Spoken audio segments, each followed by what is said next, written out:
Hello नमस्कार प्रणाम दोस्तों, हम आप सबके भाई राकेश और आप देख रहे हैं RCS न्यूज भोजपुरी। दोस्तों, भोजपुरी के superstar trending star Khesari Lal Yadav ji का 5वां गाना देवी गीत आ चुका है। देवी गीत का टीजर रिलीज हो चुका है। अंकिता फिल्म्स यूट्यूब चैनल पे अभी अभी रिलीज हुआ है, जिस गाने का नाम है भगवा का हार।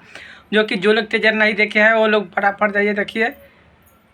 अंकिता फिल्म्स यूट्यूब चैनल पे रिलीज हुआ है। टीजर अभी फटाफट रिलीज हुआ है और उसका पोस्टर भी तो आज लमसम 2-4 घंटे पहले ही रिलीज कर दिया गया था। तो जो लोग नहीं देखे हैं जाइए। और कल 6:45 में वो गाना भी आ रहा है अंकिता फिल्म्स यूट्यूब चैनल पे सुबह में। तो आप लोग वो गाने को ज़रूर सुनिएगा। खेसारी लाल यादव जी का 5वां गाना है वो कि जो कि एकदम आप लोग खूब प्यार और आशीर्वाद दीजिए, क्योंकि परसों से तो नवरात्र शुरू हो जाएगा। तो 5वां गाना है और एकदम तहलका मचा के आप लोग रख दीजिए। खेसारी लाल यादव जी के फैंस से विनती है, आप लोग जाइए फटाफट टीजर को देखिए।